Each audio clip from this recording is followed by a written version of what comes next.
আসসালামু আলাইকুম এভরিওয়ান, সবাই কেমন আছেন? আশা করি ভালো আছেন। যারা এখনো আমার চ্যানেলটি সাবস্ক্রাইব করেননি, একটু কষ্ট করে সাবস্ক্রাইব করে নিন। তো আর বেশি কথা না বলে চলুন গল্প শুরু করি।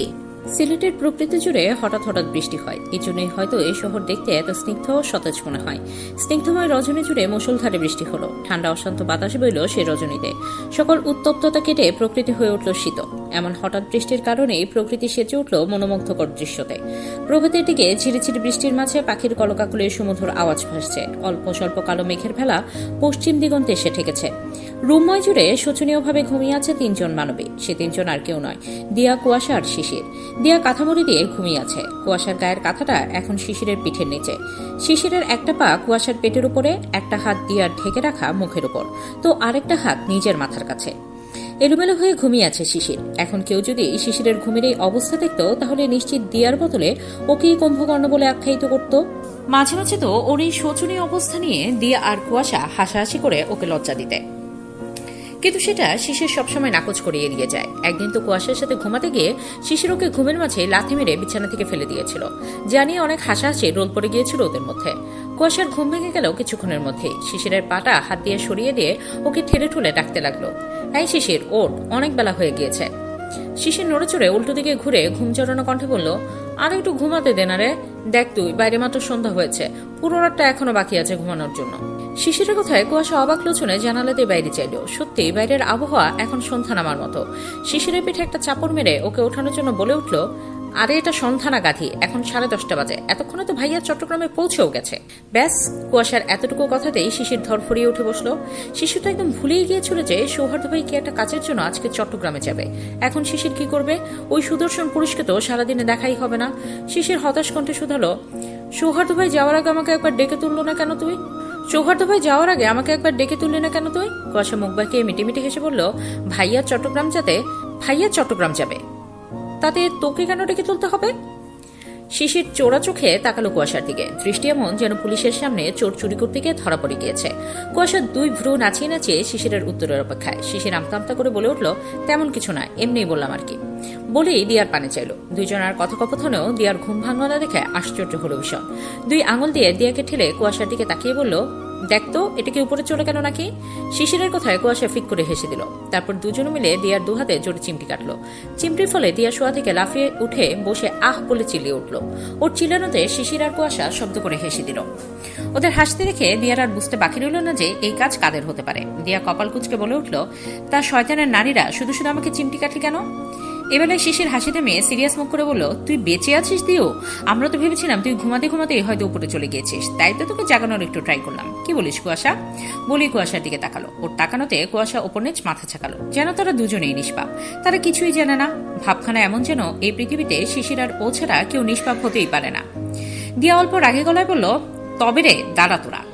দিয়াকে নিচের দিকে এগিয়ে আসতে দেখে শিশির আর কুয়াশা দৌড়ে পালালো। শিশির উদাস মনে বসে নাস্তা করছে। সবসময় কথার জুড়ি সাজিয়ে রাখা মেয়েটা আজকে শান্ত নিশ্চুপ। এই উদাসীনতার কারণ সে নিজেও জানে না। এই মুহূর্তে হাবিজাবি ভাবনায় মত্ত সে। একটু পরপর অল্প অল্প খাচ্ছে, আবার নিজের ভাবনায় মনোযোগ দিচ্ছে। এই ভাবনার মধ্যমণি হচ্ছে সৌহার্দ্য ভাই। এই মানুষটাই শিশিরের মন কেমনের কারণ, সেটা শিশির হাড়ে হাড়ে বুঝতে পারছে। সৌহার্দ্য ভাই সামনে আসলেই শিশিরের মনে হাজারো আলোড়নের সৃষ্টি হয়। আবার চোখের আড়াল করলে হয় হৃদয় নিংড়ানো দীর্ঘশ্বাসের কারণ। চঞ্চল প্রকৃতির কেউ যদি হঠাৎ শান্ত হয়ে যায়, তখন হয়তো আশেপাশের মানুষের সেটা চোখে পড়ে, যেমনটা এখন হচ্ছে। শামীমের চোখ এড়ানো না ভাবনায় বুঁদ হয়ে থাকা শিশিরকে। হঠাৎ শিশির কেমন শান্ত থাকতে দেখে শামীমের বুঝতে বাকি রইল না ওর এই চুপ থাকার কারণ। ব্যস্ততা যেন সেবারই সবাইকে ঘিরে রেখেছিল। বিয়ে যতই সুষ্ঠুভাবে সম্পন্ন হোক না কেন, অল্প স্বল্প ব্যস্ততায় সবাই এখন ক্লান্ত বেশ। এজন্যই হয়তো লোকে বলে বিয়ে বাড়ি মানেই ব্যস্ততা। কালকে দিবেন রিসিপশন। সৌহার্দ্য একটা কাজের জন্য চট্টগ্রামে গিয়েছে, ওর সাথে গিয়েছে ধ্রুব। তাই তো শামীম বাড়ির এক কোণে দাঁড়িয়ে মশা মারছে। কিছুক্ষণ পরপর হতাশার শ্বাস ছাড়ছে। বর্তমানে শামীম দাঁড়িয়ে আছে দোতলার বেশ বড়সড় খোলা করিডরে। শামীম করিডরের বড় জানালার সাথে শটান হয়ে দাঁড়িয়ে কল লাগালো ধ্রুবর নাম্বারে। দুইবার রিং হতে কলটা ধরে ধ্রুব উপাস থেকে ব্যস্ত গলায় শুধালো, হ্যাঁ ভাই বল। শামীম কিছু বলল না, শুধু ওর ফোঁস শ্বাস নেওয়ার শব্দ শোনা যাচ্ছে। ধ্রুব অধৈর্য হলো খানিক, ব্যস্ত কণ্ঠে ফের শুধালো, কি বলবি বল ভাই, এখন আমি অনেক ব্যস্ত। দেখ এখন আবার বলিস না যে তোকে সঙ্গে আনিনি বলে তুই ফ্যাচ ফ্যাচ করে কাঁদছিস। শামীম গলায় জোর টেনে হতাশা মিশ্রিত কণ্ঠে বলল, তুই আমাকে রেখে চলে যেতে পারলি ভাই, এখন আমি কার সাথে কথা বলবো? আমি তোকে অনেক মিস করছি ভাই। হ্যাঁ তোকে নিয়ে আসতাম আর তুই কথা বলে বলে আমার কান ঝালাপালা করে ফেলতি। শামীম অবিশ্বাস্য স্বরে বলল, ভাই এটা তুই বলতে পারলি আমি তোর কান ঝালাপালা করে ফেলি? আজ সত্যি সত্যি বুঝে গেলাম। শামীম পুরো কথা শেষ করছে না দেখে ধ্রুব সন্দিহান গলায় বলে উঠল, কি বুঝলি? শামীম গড়গড় করে বলতে লাগলো, তুই সত্যি সত্যি আমাকে আর ভালোবাসিস না। শামীমের কথায় ধ্রুব হতাশ চোখে ফোনের দিকে তাকিয়েছে। তার ভাই সত্যি সত্যি কখনো তাকে জ্বালানো ছাড়বে না, বাড়িতে থাকলেও তাকে জ্বালিয়ে মারে, আর এখন ফোন করেও চালাচ্ছে। ধ্রুব কিছু বলতে নিবে তার আগেই শামীম বলল, ভাই সৌহার্দ্য কই? ফোন লাউড স্পিকারেই ছিল, যার ফলে সৌহার্দ্য সবটা শুনতে পেরেছে। সৌহার্দ্য এবার তীক্ষ্ণ কণ্ঠে শোধালো, বল। সৌহার্দ্যের গলা পেয়ে শামীম গদগদ কণ্ঠে বলল, সৌহার্দ্য জান্স, আই মিস ইউ। সৌহার্দ্য ধ্রুবর হাত থেকে ফোন নিয়ে শামীমকে উদ্দেশ্য করে বলে উঠল, প্যাচাল বাদ দে, এখন ব্যস্ত আছে, ফোন রাখ। শামীমের কণ্ঠ অধৈর্য হলো, কণ্ঠে বিদ্রুপ এনে বলল, রাখ রাখ আমার কি, ভেবেছিলাম তোকে একটা খবর দেবো, কিন্তু না, তুই যেহেতু ফোন রাখতে চাইছিস তাহলে রেখে দে। শামীমের কথায় সৌহার্দ্য বেলায় ফোন কানে তুললো, তারপর গম্ভীর গলায় বলল, আচ্ছা বল, কি খবর দিতে চেয়েছিলি? শামীম ব্যঙ্গ করে বলল, এখন কেন বলবো, যখন বলতে চেয়েছি তখন শুনিসনি, তাই এখন বলবো না, বাই। সৌহার্দ্য তীক্ষ্ণ গলায় বলল, বল, নয়তো তোর সুন্দরীকে অন্য কোথাও বিয়ে দিয়ে দেবো, তখন কিন্তু কেঁদেও উকুল পাবি না শামীম। ব্যাস, সৌহার্দ্যের এতটুকু কথাই যেন যথেষ্ট ছিল শামীমকে ভয় দেখানোর জন্য। তড়িঘড়ি করে শামীম বলল, এই না না, এই শামীমকে ছাড়া তোর একদম অসহায়, তুই যদি আমাদের এভাবে আলাদা করে দিস তাহলে যে তোর বেচারি খুব কষ্ট পাবে। তুই কি চাস যে তোর বন্ধুর জন্য একটা মেয়ে কষ্ট পাক? ওর কথাতে সৌহার্দ্য আর ধ্রুব ফিক করে হেসে দিল। হাসবেই না বা কেন?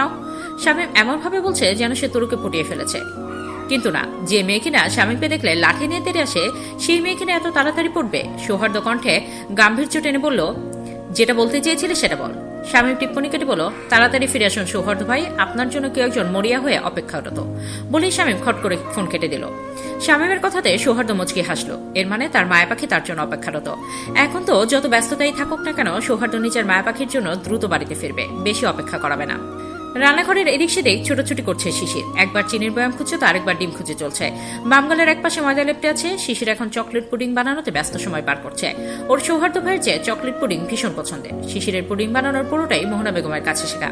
পুডিং এর পাশাপাশি আরো হরেক রকমের রান্নাই মোহনা বেগম শিখিয়েছেন, যেমন খিচুড়ি, গরুর মাংস, চিকেন ফ্রাই, ডালপুরি, বিরিয়ানি।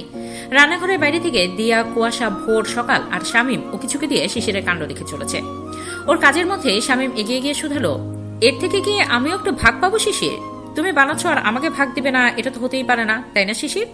শিশির ব্যস্ত হাতে কাজ করতে করতে মুচকে এসে জবাব দিল, হ্যাঁ ভাগ পাবেন, তবে যার জন্য বানিয়েছি সে তো আগে টেস্ট করিনি। শামীম সন্দিহান চোখে চাইল শিশিরের মুখ পানে, তারপর বলল, তা জানতে পারি এটা কার জন্য বানাচ্ছ? শামীমের কথাতে শিশির লজ্জা পেল, কণ্ঠ খাদে নামিয়ে লাজুক স্বরে বলল, সৌহার্দ্য ভাইয়ের জন্য। শিশিরের থেকে উত্তর পেয়ে শামীমের চোখ বড় বড় হয়ে গেল, কিছু বলল না, নিশ্চুপে রান্নাঘর ছেড়ে বেরিয়ে এলো। অনেক খাটাখাটুনের পরে শিশির চকলেট পুডিং বানিয়ে শেষ করলো, অতঃপর মুচকে এসে পুডিংটা ফ্রিজের মধ্যে সযত্নে রেখে দিল। নিজের মায়া পাখিকে বেশিক্ষণ অপেক্ষা করাবে না বলে সৌহার্দ্য ব্যতিব্যস্ত হয়ে বাড়িতে ঢুকলো 7টার মধ্যে, যেখানে কাজ শেষ করে সিলেট আসতে 11টা বেজে যাওয়ার জোগাড় ছিল। সেখানে সৌহার্দ্য 7টার মধ্যেই চলে এসেছে। সদর দরজা পেরিয়ে ভেতরে প্রবেশ করার সময় শামীম এগিয়ে গিয়ে বলতে লাগলো, তোর জন্য ভাবি। শামীমকে পুরো কথা শেষ করতে না দিয়ে সৌহার্দ্যর পেটে আলতো একটা ঘুষি মেরে কথা থামিয়ে দিল। শামীম পেটে হাত দিয়ে অসহায়ভাবে বলল, জান্স, তুমি আমাকে এভাবে মারতে পারলে? সৌহার্দ্য বাজখাই কণ্ঠে বলল, এটা কি বলতে চাচ্ছিলি তুই? শামীম অপরাধী চোখে তাকালো সৌহার্দ্যের দিকে। সৌহার্দ্যের পেছনে ধ্রুবকে প্রবেশ করতে দেখে শামীম ত্রস্ত পায়ে ছুটল সেদিকে। সৌহার্দ্য ততক্ষণে সোফায় গিয়ে বসলো, অতঃপর জোরে চিল্লিয়ে শিশিরকে ডাকতে লাগলো, শিশির, এই শিশির, আমার জন্য এক গ্লাস পানি নিয়ে আয় তো। সৌহার্দ্যের ডাকাটাকিতে শিশির তৎক্ষণাৎ হাজির হলো সেখানে। শিশির ব্যতিব্যস্ত কণ্ঠে বলল, এক্ষুনি আছি সৌহার্দ্য ভাই, বলিয়ে রান্নাঘরের দিকে ছুটল। সৌহার্দ্য ওর ব্যস্ত হয়ে থাকা মায়া পাখিকে দেখলো কিছুক্ষণ। কিছু মুহূর্ত পেরোতে না পেরোতেই শিশির পুডিং সমেত এক গ্লাস পানি নিয়ে এলো। গ্লাসটা সৌহার্দ্যের হাতে দিতে সৌহার্দ্য পানিটুকু শেষ করলো। পানি খাওয়া শেষ হতেই শিশির সৌহার্দ্যের সামনে পুডিং এর বাটিটা এগিয়ে দিল। সৌহার্দ্য অবাক লোচনা চাইল শিশিরের মুখের দিকে। বাটি থেকে 1 চামচ পুডিং মুখে পুরে শিশিরকে প্রশ্ন করলো, পুডিংটা কি তুই বানিয়েছিস? শিশির উপর নিচ মাথা দোলালো, খুবই নমনীয় কণ্ঠে শুধালো, খেতে কেমন হয়েছে সৌহার্দ্য ভাই? সৌহার্দ্য খেতে খেতেই উত্তর করলো, ইয়াম্মি। খাওয়া শেষ করে রুমের দিকে যাওয়ার সময় সৌহার্দ্য শিশিরের কাছে দাঁড়িয়ে ফিসফিস করে বলল, বকশিসটা তোর পাওনা রইল, সময় মতো পেয়ে যাবে।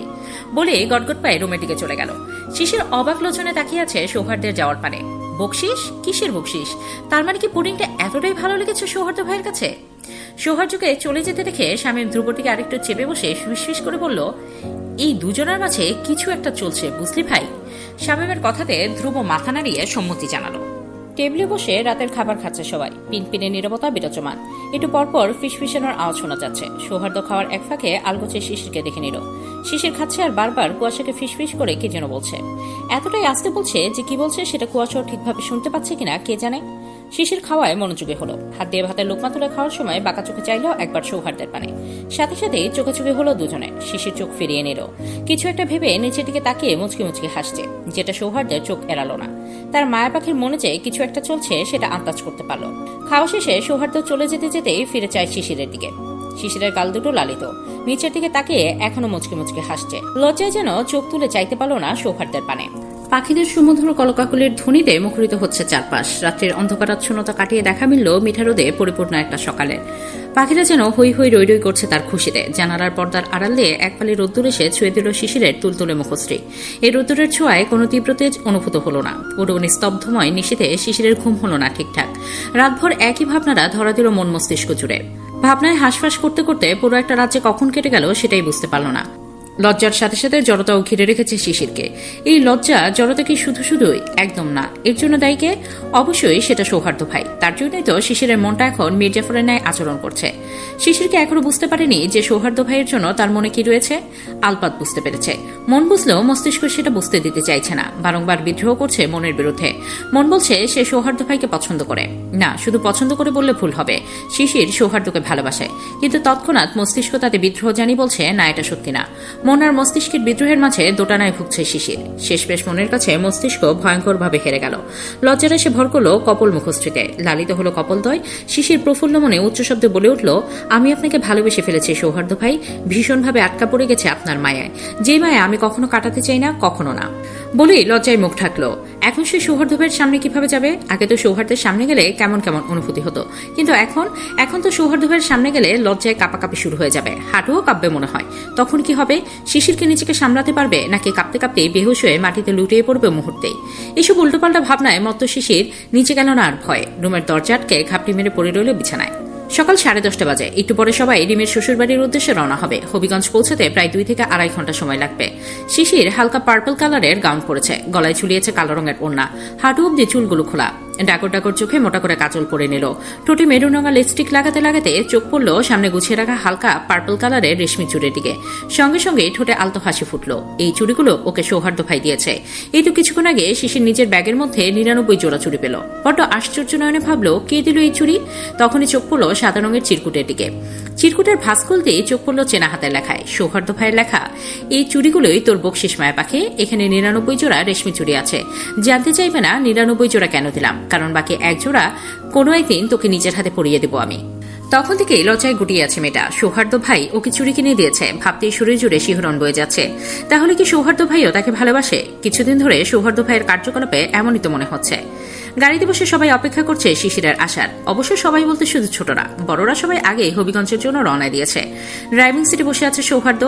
শিশিরের জন্য রাগী গম্ভীর ছেলেটা অনেক ধৈর্যশীল হয়ে গিয়েছে বোধহয়। নয়তো শিশিরবিহীন এতগুলো বছর কিভাবে কাটিয়ে দিল ভিনদেশে।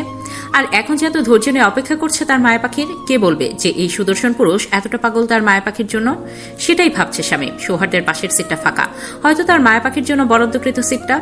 গাড়ির ব্যাক সিটে বসে স্বামী বারবার হাই তুলছে। হাই তুলতে তুলতে ভীষণ অধৈর্য গলায় শুধালো, এই তোর মায়া পাখি কখন আসবে রে? তখন থেকে বসে থাকতে থাকতে আমার কোমর বেঁকে গেল বোধহয়। কিছুদিন পরে তো সবাই বাঁকা স্বামী বলে রাখবে আমায়। এই বেঁকে যাওয়া কোমর নিয়ে সুন্দরীদের সামনে গেলেও ও কখনোই বিয়ে করতে চাইবে না আমায়। তখন তো আমার সিঙ্গেলে মরতে হবে।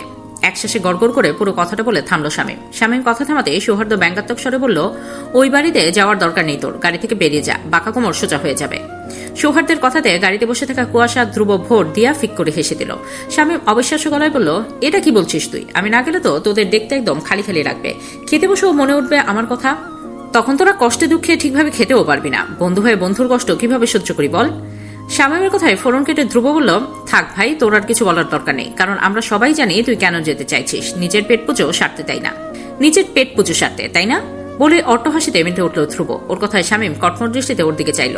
অতঃপর ধ্রুবর পিঠে ধাম করে একটা কিল বসিয়ে বলল, কথার মাঝে ফোন কাটিস, কথাটা তো শেষ করতে দিবি আমাকে। দেখ ভাই, আমার বাকস্বাধীনতা হস্তক্ষেপ করলে কিন্তু ভালো হবে না বলে দিচ্ছি। এতটুকু বলতে ধ্রুব একটা কিল বসালো শামীমের পিঠে। ব্যাস, দুজনের টম এন্ড জেরির লড়াই শুরু হলো। ওর পিঠে ধুমধাম কিল মারছে তো মারছি, কেউই কারো থেকে কম না। কিছুক্ষণের মধ্যে গাড়িতে হই হই শুরু হলো। দুই ভাইয়ের মারামারির মাঝে ভোর 2-1 সিটি বাজাচ্ছে। একটু পরে শামীম ধ্রুবকে মারতে মারতেই বাইরে তাকিয়ে শিশিরকে দেখে সৌহার্দ্যকে বলে উঠল, জান্স বাইরে তাকাও, নয়তো কিছু একটা মিস করে যাবে তুমি। সৌহার্দ্য নিশ্চুপ, কিছু বলল না। ওর পরনে একটা কালো রঙের শার্ট আর সাদা রঙের প্যান্ট। শার্টের হাতা গোটাতে গোটাতে বাইরে চলো সৌহার্দ্য। চাইতেই যেন 2-1টা হার্টবিট মিস হয়ে গেল ওর। অন্যরকম অনুভূতিরা কাজ করছে বক্ষপিঞ্জর জুড়ে। সপ্তদশী গুটি গুটি পায়ে হেঁটে আসছে গাড়ির দিকে। এই সপ্তদশী রমণী কেন বারবার তাকে ঘায়েল করে দিচ্ছে? সপ্তদশীকে দেখে নিষিদ্ধ ইচ্ছেরা যেন মাথাচাড়া দিয়ে উঠছে। এই নিষিদ্ধ ইচ্ছেগুলোর সামনে টিকতে পারছে না সৌহার্দ্যের রাগী বদমেজাজি গুরুগম্ভীর সত্তাটাও। শিশির খেয়াল করলো সৌহার্দ্যে তাকিয়ে থাকা, এক পলক তাকিয়ে লজ্জায় চোখ তুলে আর তাকালো না সৌহার্দ্যের ওই গুরুগম্ভীর মুখের দিকে।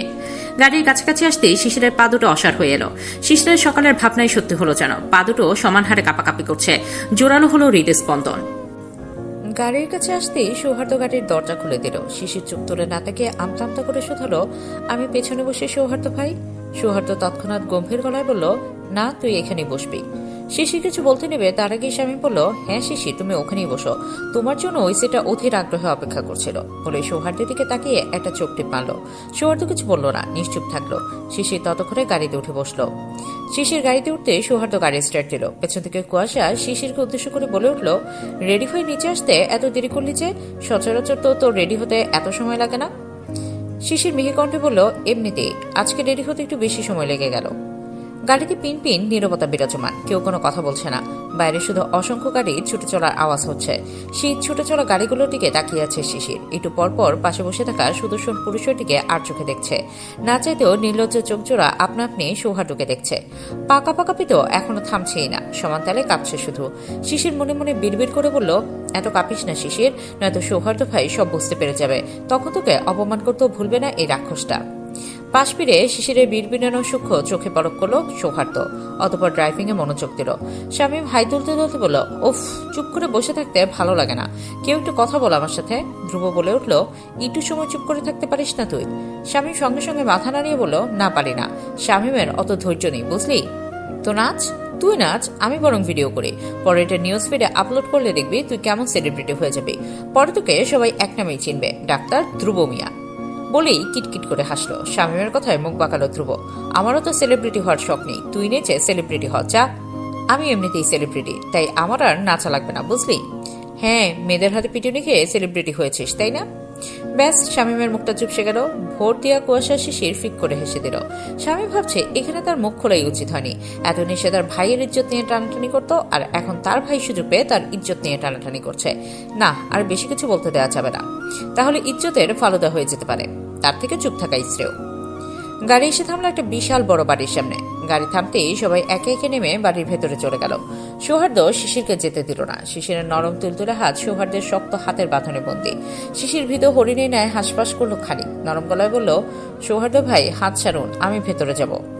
সৌহার্দ্যের হাতের বাঁধন দৃঢ় হয়। হাঁটতে হাঁটতে গম্ভীর গলায় বলে, না, তুই আমার সাথে যাবি। শিশির আর কিছু বলে না, হাঁটতে থাকে সৌহার্দ্যের পিছু পিছু। নিজের হাতটা সৌহার্দ্যের হাতের বাঁধন থেকে মুক্ত করতে চাইছে, কিন্তু সৌহার্দ্য সেটা হতে দিচ্ছে কই। শিশির যতবার হাত ছোটানোর চেষ্টা করছে, ঠিক ততবারই সৌহার্দ্য শক্ত করে ওর হাত চেপে ধরছে। এত শক্ত করে ধরার ফলে হাতে প্রচন্ড ব্যথা অনুভূত হচ্ছে সপ্তদশীর। এক পর্যায়ে চোখের কার্নে সে জল চলে এলো। সৌহার্দ্য পেছন ফিরে চাইল এক পলক। সপ্তদশীর চোখে জল দেখে হাতের বাঁধন আলগা করলো, কিন্তু ছাড়ল না। সে কি এতটাই জোরে চেপে ধরেছিল হাত? কই না তো। তার মায়া পাখি যে ব্যথা পাবে সেটা সে বুঝতে পারেনি। বুঝলে কখনোই এতটা জোরে হাত চেপে ধরতো না। মনে মনে নিজেকে হাজারবার দোষারোপ করলো সৌহার্দ্য। হাঁটতে হাঁটতে হঠাৎই সপ্তদশী থেমে গেল। সৌহার্দ্যের পেছনে গিয়ে লুকালো। সৌহার্দ্য পেছন ফিরে চায়, বুঝতে পারে না ওর কি হয়েছে। সপ্তদশীর চোখের ইশারায় সামনে তাকাতে বললে তৎক্ষণাৎ তাকায় সেই দিকে। অদূরেই আমজাদ খান দাঁড়িয়ে তীক্ষ্ণ দৃষ্টিতে গম্ভীর মুখে এই দিকটাই চেয়ে আছেন ভদ্রলোক। সৌহার্দ্য ফের পেছন ফিরে চায় সপ্তদশীর পানে। গম্ভীর গলায় বলে, চল। সপ্তদশী তৎক্ষণাৎ মাথা নাড়িয়ে নাকচ করে দিল। সৌহার্দ্য সেটা শুনল না, বরং শিশিরকে টেনে সামনে নিয়ে এলো। তারপর আদেশ করে বলে ওঠে, কিছু হবে না, চল। শিশির বাধ্যমের ন্যায় হাঁটতে থেকে সৌহার্দ্যের সাথে। আমজাদ খানের কাছাকাছি আসতেই মেয়েটা নিজেকে আরো এক ধাপ গুটিয়ে নিল। আমজাদ খান গম্ভীর কণ্ঠে ছেলেকে বললেন, এত দেরি হলো যে আসতে? সৌহার্দ্য শিশিরের দিকে তাকিয়ে বলল, সেটা তোমাদের আদরের মেয়েকেই না হয় জিজ্ঞেস করো বাবা। আমজাদ খান প্রশ্নসূচক চাহ নিয়ে শিশিরের দিকে পড়তেই মিহিকণ্ঠে বলল, রেডি হতে সময় লেগে গিয়েছিল, তাই আসতে দেরি হলো বড় বাবা। আমজাদ খান শিশিরের মাথায় হাত রাখলেন। মিহিকণ্ঠে বললেন, আচ্ছা ভেতরে যাও আম্মু, কুয়াশা তোমাকে ডাকছে। শিশির সৌহার্দ্যের পানে চাইল। হাত না ছাড়লে সে যাবে কিভাবে? সৌহার্দ্য যেন সপ্তদশীর মনের কথা বুঝলো, তাই তো হাত ছেড়ে দিল। হাত ছেড়ে দিতেই শিশির গুটি গুটি পায়ে বাড়ির ভেতর প্রবেশ করলো। শিশির চলে যেতে আমজাদ খান ছেলেকে বললেন, বুদ্ধিশুদ্ধি কি সব লোপ পেয়েছে তোমার? এভাবে এতগুলো লোকের সামনে তুমি ওর হাত ধরে হাঁটছিলে? সৌহার্দ্যের কাটকাট জবাব, সৌহার্দ্য কাউকে পরোয়া করে না বাবা, সেটা তুমি ভালো করেই জানো। আমজাদ খান যেন ছেলেকে একটু বাঁচিয়ে দেখতে ছিলেন। দেখো, তুমি পরোয়া না করলেও আমি করি। তুমি আর ওর হাত ধরবে না, তাহলে লোকে এ নিয়ে হাজারো কথা তুলবে। শিশিরকে তো বিয়েও দিতে হবে নাকি? ওকে তো আর তোমার সাথে বিয়ে দিতে পারি না। যে কোনো কিছুর পরোয়া করে না, তার থেকে একটা ভালো ছেলের সাথে ওর বিয়ে দেবো। ওর থেকে দূরে দূরে থাকবে তুমি, বলেই ছেলের মুখে দিকে চাইলেন। সৌহার্দ্যের অভিব্যক্তি বোঝা গেল না। সৌহার্দ্য বেশ বুঝতে পারলো ওর বাবা ওকে রাগিয়ে দিতে চাইছে, কিন্তু কি হবে, সৌহার্দ্য তো তারই ছেলে। বাবা যেমন গম্ভীর, রাগী, জেদি, ছেলেও তো তেমনই। সৌহার্দ্য জেদি কণ্ঠে বলল, পারবো না দূরে থাকতে। যদি দূরে রাখার এতটাই ইচ্ছে থাকে তাহলে আমাকে আটকে দেখাও, বলেই গটগট পায়ে প্রস্থান করলো। ও চলে যেতে আমজাদ সাহেব হালকা হাসলেন। যাক, ছেলেকে একটু রাগানো গিয়েছে। কেন জানি এখন অনেক শান্তি শান্তি লাগছে। ছেলেকে রাগাতে যে তার বড্ড বেশি ভালো লাগে। রিসেপশনের জন্য বাড়ির চারপাশটা সাজানো হয়েছে আকর্ষণীয় রূপে। বাগানে অনেক সুন্দরভাবে স্টেজ সাজানো, যে স্টেজের উপরে বড় বড় দুটো চেয়ার ছোট ছোট ফুল দিয়ে সাজানো হয়েছে বরবধূর জন্য। বাগানের দিকটায় মানুষ গিজগিজ করছে, কেউ খাওয়ায় ব্যস্ত তো কেউ ছবি তোলায় ব্যস্ত। রিমিকে পার্লারে কিছু মেয়ে খুব সুন্দরভাবে সাজিয়েছে, তার সঙ্গে পাল্লা দিয়ে সেজেছে সিমিও। মনে হচ্ছে যেন বিয়ের কোণে রিমি নয় সিমি। সিমি ভারী মেকআপ করে এদিক সেদিক ঘুরে সৌহার্দ্যকে খুঁজে চলেছে। একটু পরে খুঁজে পেয়েও গেল। স্টেজের কিছুটা দূরে দাঁড়িয়ে কথা বলছে রিমির হাজবেন্ড জয়ের সাথে। সিমি সৌহার্দ্যের কাছে এগিয়ে গিয়ে বলল, হাই সৌহার্দ্য, কেমন আছো? সৌহার্দ্য কিছু বলল না, অন্যদিকে হাঁটা দিল। রাগে অপমানে সিমি ফুঁসতে লাগলো। ও যে একটা চেয়ারে বসতে নিবে অমনি শামীম চেয়ারটা সরিয়ে নিল। সিমি তৎক্ষণাৎ ধপাস করে পড়ল মাটিতে। ওকে পড়তে দেখে কিছু লোক জোরে হেসে দিল। সিমি কটমট দৃষ্টিতে চাইল শামীমের পানে। শামীম হালকা হেসে বলে ওঠে, এরে, আমি একদম দেখতে পাইনি আপনাকে। আমি তো শুধু চেয়ারে বসতে চাইছিলাম। সরি পেতনি, থুকু সিমি। সিমির আগে কটমট করছে। শামীম ফের বলে, দেখে হাতটা দিন, আমি আপনাকে উঠতে সাহায্য করছি। শামীমের কথাতে সিমি ভ্রু কুচকে তাকালো ওর পানে। কিছু না ভাবে হাতটা এগিয়ে দিল শামীমের নিকট। শামীম হাতে থাকা মোবাইলটা দিয়ে সিমির হাতটা সরিয়ে দিয়ে বলল, উফ, একটু মিস্টেক হয়ে গেল। আসলে এই শামীম যার তার হাত ধরে না, পেত্তিদের তো আরই না, বলেই আলতো হেসে ওখান থেকে চলে গেল। সিমির আগে ফুসছে। মাটিতে ভর রেখে উঠে দাঁড়িয়ে ড্রেসে লেগে থাকা ময়লা ছাড়তে লাগলো। শিশির বাগানের দিকটা এসেছে বেশ খানিকক্ষণ। কুয়াশা দিয়ে আসছে না দেখে একা একাই চলে এলো। এসে বেশ কিছু মেয়েদের কানাঘোষা শুনতে পেল ওর সৌহার্দ্য ভাইকে নিয়ে। একটা মেয়ে বলছে, দেখ দেখ, ওই ছেলেটা দেখতে পুরাই আগুন। চোখ দুটো দেখেছিস, একদম ওয়াও, আমার ওকে লাগবে ইয়ার। আরেকজন বলল, শর্ত, এই হট চকলেট বয়কে তো আমার লাগবে। এতটুকু শুনে শিশির হাত দিয়ে কান চেপে ধরল। পরপর মুখ বাঁকালো, বিড় বিড়ালো। ইস, আমার শখের মানুষকে নিয়ে টানাটানি করছে। রাক্ষসী, আয় তো পারলে নিয়ে রাখা। তোদের এক একটাকে ন্যাড়া বানিয়ে গলায় জুতার মালা পরিয়ে এই পুরো সিলেট শহর ঘুরাবো আমি। ছোটরা সবাই এক টেবিলেই বসেছে। খাওয়ার সময় সৌহার্দ্য জোর করে শিশিরকে নিজের পাশে বসালো। ওর এই কাণ্ড দেখে শামীম ধ্রুব ভোর দিয়া আর কুয়াশা মিটিমিটি হাসছে। সপ্তদশী লজ্জায় মাথা নুইয়ে রাখলো পুরোটা সময়। চোখ তুলে একবারও চাইল না সৌহার্দ্যের দিকে। খেতে খেতেই সৌহার্দ্য নিজের প্লেটের লেগ পিসটা শিশিরের প্লেটে তুলে দিল। সঙ্গে সঙ্গে আরেক দফা হাসির রোল পড়ে গেল সেখানে। শিশির নিজেকে গুটিয়ে নিল। লেগ পিস ফিরিয়ে দিতে চেয়ে বলল, লাগবে না সৌহার্দ্য ভাই। সৌহার্দ্য কিছু বলবে, তার আগে শামীম বলল, আরে নেও নেও শিশির, তোমার সৌহার্দ্য ভাই দিয়েছে, আর তুমি খাবে না, তা কি করে হয়? শিশির লজ্জা পেল ভীষণ। আজ যেন তার লজ্জা পাওয়ার দিন। সৌহার্দ্য ভাইকে ভালোবেসে যেন তার লজ্জারা আরো কয়েক গুণ বেড়ে গিয়েছে। আকাশে আজকে তারার মেলা। তিমিরময় রজনীতে তারার ঢল নেমেছে দিগন্তের আনাচে কানাচে। ওই তো অদুখিত মেঘের আড়াল থেকে দেখা মিলছে অর্ধখণ্ডিত চাঁদের। বেলকনিতে দাঁড়িয়ে শিশির কালো কুচকুচে কেশবহুল পিঠ ছড়িয়ে হাঁটুর কাছে এসে ঠেকেছে, যা থেকে টুপটুপ করে পানি পড়ছে। এই তো একটু আগেই গোসল সেরে বেলকনিতে এসেছে। পুষ্পেটা দুলছে মৃদু হাওয়ায়, যার সুমিষ্ট ঘ্রাণ নাসারন্ধ্রে প্রবেশ করতে মন প্রাণ জুড়িয়ে দিচ্ছে। শিশির দীর্ঘক্ষণ চেয়ে রয় ওই অর্ধখণ্ডিত চাঁদের পানে। আজ 3 দিন হলো তারা সিলেট থেকে ফিরেছে। ফেরার পর থেকে সৌহার্দ্য ভাইয়ের সঙ্গেও আর দেখা হয়নি। হসপিটালের কাজ নিয়ে ব্যস্ত খুবই। হসপিটাল থেকে ফিরতে ফিরতে রাত 12:30 বেজে যায়। দেখা হয়নি মাত্র 3 দিন, অথচ শিশিরের মনে হচ্ছে যেন এই চোখ নিজের ভালোবাসাকে দেখার জন্য দীর্ঘ পিপাসু। সৌহার্দ্যকে একবার দেখার জন্য শিশির ছটফট করছে। তাই শিশির আজ দৃঢ় প্রতিজ্ঞ, সৌহার্দ্যকে এক পলক না দেখে সে নিজের রুমে যাবে না। সৌহার্দ্য ভাইকে আজকে সে দেখেই ছাড়বে। কালকে শিশিরের ইন্টার প্রথম বর্ষের রেজাল্ট আউট হবে। এ নিয়ে এখন খুবই দুশ্চিন্তায় আছো। আগে রেজাল্ট নিয়ে এত চিন্তা হতো না যতটা এখন হচ্ছে। লেখাপড়ায় তো তেমন মনোযোগী হতে পারেনি ও আজ পর্যন্ত। শিশির যে বড্ড বেখেয়ালি। রেজাল্ট খারাপ হলে সৌহার্দ্য ভাইয়ের দিকে সবাই আঙুল তুলবে, যেটা শিশির একদমই চায় না। আর সবচেয়ে বড় কথা, সৌহার্দ্য ভাই যে ওকে বলেছে রেজাল্ট ভালো হলে ও যা চাইবে তাই দিবে ওকে। রেজাল্ট খারাপ হলে তো তার চাওয়াই হবে না ওর, কিন্তু কি চাইবে ভাবতে ভাবতেই মনের মধ্যে কিছু একটা খুঁজে পেতেই মনটা খুশিতে আত্মহারা। হঠাৎ গাড়ির হালকা হর্নের শব্দে ভাবনার ছেদ পড়ে। চোখ তুলে যায় গেটের দিকে। দারোয়ান গেট খুলে দিল। ওই তো সৌহার্দ্য ভাইয়ের কালো রঙের গাড়িটা গেট পেরিয়ে ভেতরে ঢুকছে। সৌহার্দ্য রোজকার মতোই গাড়ির কাছ নামিয়ে চাইলে সহসা ব্যালকনির দিকে। এটা এখন রোজকার কাজ। কাজ নামাতেই দেখা মিলল কাঙ্ক্ষিত মুখশ্রীর। কিন্তু এটা তো অনাকাঙ্ক্ষিত ঘটনা।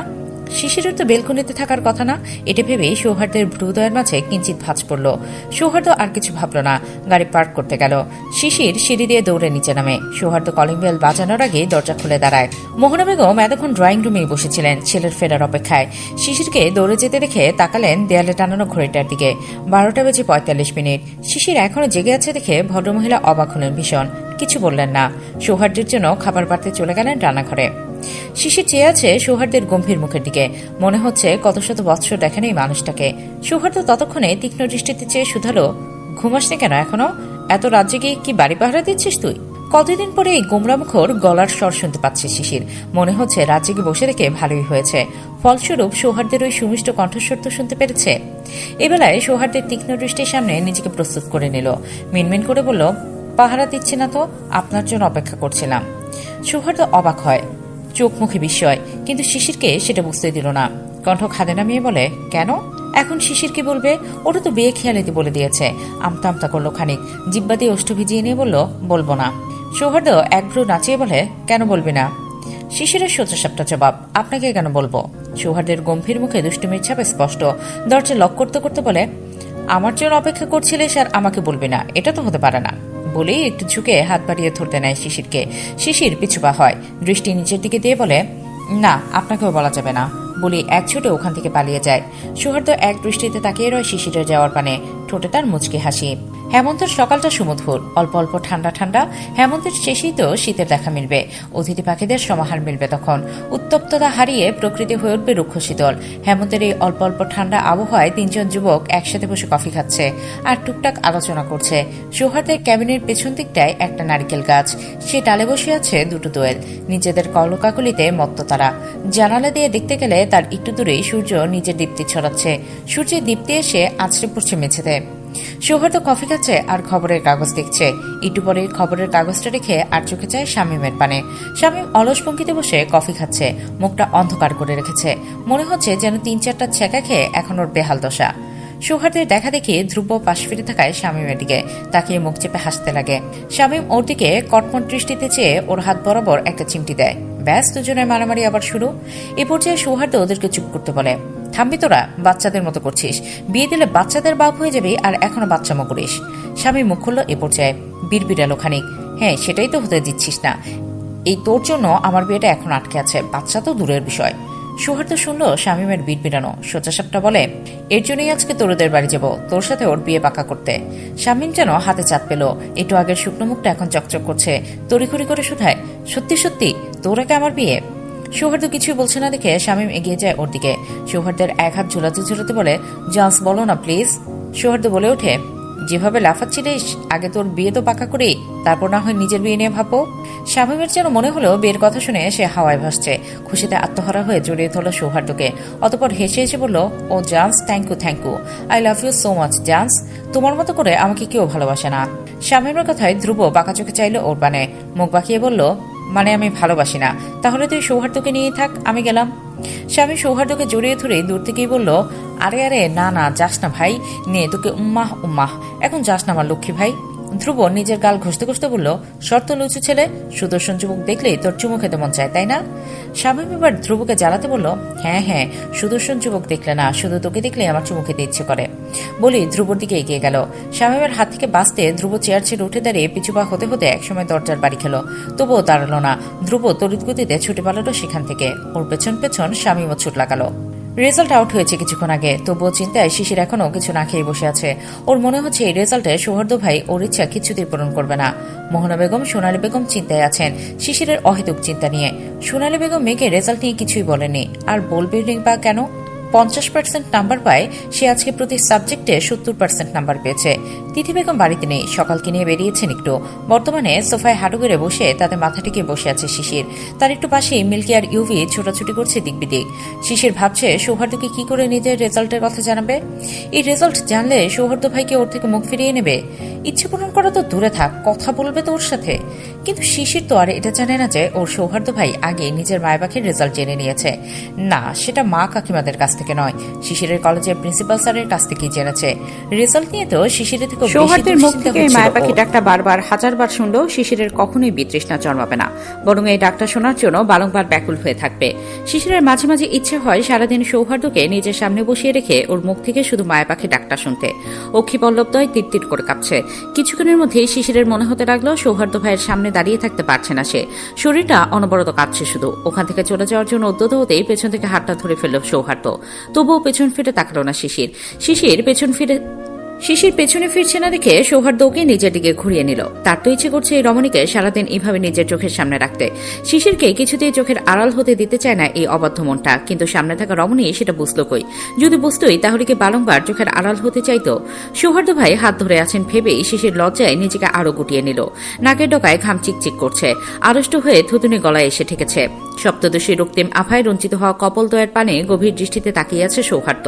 এই হৃদয় হরণী তার ভালোবাসা। সৌহার্দের বক্ষপিঞ্জর জুড়ে যে শুধুই এই হৃদয় হরণীর পাশ।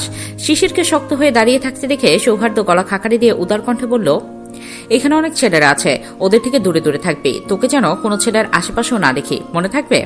শিশির নিচের দিকে তাকিয়ে মাথা নাড়ল যে তার মনে থাকবে। সৌহার্দ আবার বলে উঠল, চল তোকে আমি দিয়ার রাতের কাছে রেখে আসি। শিশির অবাক লোচনে সৌহার্দের দিকে তাকালো। ও ভেবে পাচ্ছে না ওকে দিয়ে আসার দরকার কি? ও কি এখনো বাচ্চা নাকি যে হাত ধরে গন্তব্যে পৌঁছে দেওয়া লাগবে? শিশির সহজভাবে বলে উঠল, আমি কি এখনো বাচ্চা নাকি যে আমাকে দিয়ে আসা লাগবে? আমি একা একাই যেতে পারবো। শিশিরের কথাতে সৌহার্দ ওর দিকে কটমট দৃষ্টিতে তাকালো।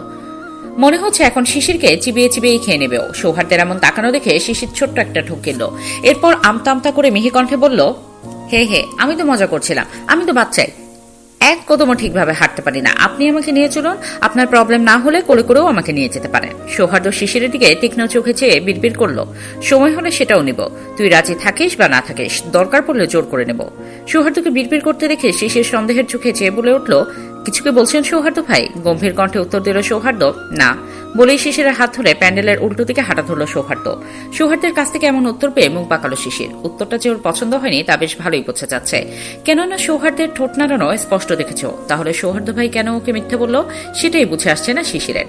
কুয়াশার দিয়া ছবি তোলায় ব্যস্ত ছিল। সৌহার্দ শিশিরকে হাত ধরে টেনে এনে হঠাৎ ওদের দুজনের মাঝখানে দাঁড় করিয়ে দিল। কুয়াশার দিয়া অবাক লোচনে নিজেদের মুখ চাওয়াচাই করছে আর ভাবছে এদের দুজনের আবার হলো কি। সৌহার্দ কুয়াশার দিকে তাকিয়ে শক্ত কণ্ঠে বলে উঠল, ওকে দেখে রাখ, ও যেন একা একা কোথাও না যায়, সেদিকে লক্ষ্য রাখিস। রাত কুয়াশা নিজের ভাইয়ের মুখের দিকে তাকিয়ে আছে। তার ভাই এসব কি বলছে? শিশিরকে এখনো বাচ্চা নাকি যে ওকে কিছু সময়ের জন্য দেখে রাখা লাগবে? কুয়াশা জানে যে তার ভাই শিশিরের জন্য কতটা উন্মাদ, কিন্তু তার ভাই যে এত বছর পরে এসেও সে বদ্ধ উন্মাদই রয়ে যাবে তা সে কল্পনাও করতে পারেনি। দিয়া মিটিমিটি হেসে শুধালো, কেন ভাইয়া, ও কি এখনো বাচ্চা? তা আমরাও তো ছোট, কই আমাদেরকে তো দেখে রাখার কথা বললেন না কাউকে? সৌহার্দ ঢের বুঝতে পারছে যে দিয়া ওকে ইচ্ছে করে বিব্রত করছে। সৌহার্দ শিশিরের দিকে তাকিয়ে বলল, এই গর্ধবের তো কিছুই খেয়াল থাকে না, যেখানে সেখানে চলে যায়, তাই দেখে রাখতে বলেছি। সৌহার্দের কথাতে শিশিরের চোখ দুটো বড় বড় হয়ে গেল। কোটর থেকে চোখ বাইরে বেরিয়ে আসার উপক্রম। শিশির মনে মনে বলল, সৌহার্দ ভাই ভালো হবেন না, তাই না? সবসময় আমাকে অপমান করেন, শুধু শুধু আমার ইজ্জতের ফালুদা বানিয়ে ছাড়লেন তো। আজ আমি আপনাকে অভিশাপ দিচ্ছি, একটা পাগল মেয়ের সাথে বিয়ে হবে আপনার। মেয়েটা সারাদিন শুধু আপনার সাথে চিপকে থাকবে, একদম আঠার মতো, অনেক বিরক্ত করবে আপনাকে, শান্তিতে একটু করতেও দিবেন আপনাকে, ফু। সৌহার্দ চলে যাচ্ছিল, যেতে যেতে একবার ঘাড় ঘুরিয়ে শিশিরের দিকে তাকালো এক পলক, অতঃপর ত্রস্ত পায়ে প্রস্থান করলো স্থানটি। বাগানের পরিবেশটা বদলেছে কিছুটা, হই হুল্লোড়ের মেতে আছে চারপাশ। শিশির দিয়ে আর কুয়াশা মিলে ছবি তুলছে। একটু পরে ভোর আর ধ্রুব এখানে এসে হাজির হয়, অতঃপর ছবি তুলে দিতে লাগলো ওদের। পাশে শামীম একটা বেঞ্চিতে বসে ফোন হাতে নিয়ে তার সুন্দরীকে মেসেজ টাইপ করছে আর মিটিমিটি হাসছে। ছবি তোলার মাঝে শিশির লক্ষ্য করছে দূর থেকে কেউ একজন তার দিকে গভীর ঘোর লাগা দৃষ্টিতে তাকিয়ে আছে, যে দৃষ্টিতে আছে শুধুই অনুভূতির মায়াজাল, আর সেই মায়াজালে শিশিরকেও ক্রমে ক্রমে জড়িয়ে নিচ্ছে। শিশিরের দিক থেকে সৌহার্দের ঘোর যেন কাটতেই চাইছে না। ওকে ঘোর লাগানো চোখে চেয়ে থাকতে দেখে শিশিরের হৃদস্পন্দন ক্রমে ক্রমে তীব্র থেকে তীব্রতর হচ্ছে। সৌহার্দের চোখ জোড়া যেন কোনো মতেই নিজের আড়াল করছে না শিশিরকে, কিন্তু সপ্তদশী নিজেকে সৌহার্দের চোখের আড়াল করতে ব্যতিব্যস্ত হয়ে উঠছে। তখনও সৌহার্দের চোখের তৃষ্ণা যেন কিছুতেই মিটছে না। অপলক দৃষ্টিতে তাকিয়ে আছে শিশিরের দিকে। হঠাৎ রিমির একটা ছেলে কাজে এসে সৌহার্দের হাত ধরে টেনে নিজের সাথে নিয়ে গেল। সৌহার্দকে যেতে দেখে শিশির আনমনে একটা দীর্ঘশ্বাস ছাড়ল। দ্রুত ছবি তোলা বাদ দিয়ে হাত দিয়ে শাড়ি খানিকটা গোড়ালের উপরে উঠিয়ে সৌহার্দের যাওয়ার দিকে ছুটল।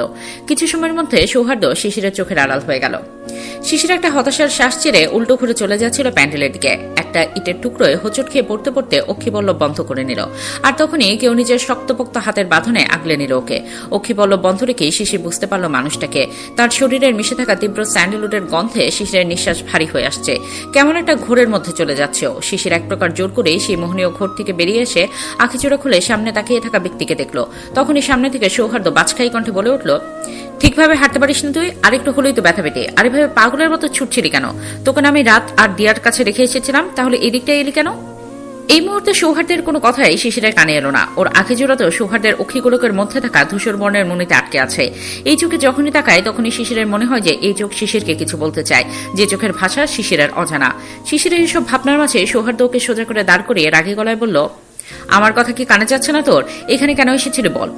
শিশির মাথা নত করে অপরাধীর মতো দাঁড়িয়ে আছে সৌহার্দ্যের সামনে। শিশির মিহি কণ্ঠে বলে উঠল, আসলে আপনাকে খুঁজতে এসেছিলাম সৌহার্দ্য ভাই। সৌহার্দ্য ভ্রুকুচকে গম্ভীর কণ্ঠে শুধালো, আমাকে কেন খুঁজছিলি তুই? সৌহার্দ্যের প্রশ্নে শিশির প্রচন্ড বিব্রত বোধ করছে। এখন সে কি উত্তর দিবে? সে তো শুধু সৌহার্দ্য ভাইকে নিজের সামনে সামনে রাখতে এই কাজ করেছে। শিশির আমতা আমতা করে বলল, এমনিই খুঁজছিলাম। কেন, আপনাকে কি খুঁজতে পারি না? বলি শিশির ওখান থেকে প্যান্ডেলের দিকে হাঁটা ধরল। শিশিরের কথায় সৌহার্দ্য মুচকে হাসলো। ও যেন শিশিরের মনের অবস্থাটা বুঝতে পারছে। সৌহার্দ্য আর কথা বাড়ালো না, চুপ করে থেকে শিশিরের হাঁটু পর্যন্ত সুদীর্ঘ কেশ দেখছে। হাঁটার তালে তালে শিশিরের কেশবহুল দুলে উঠছে।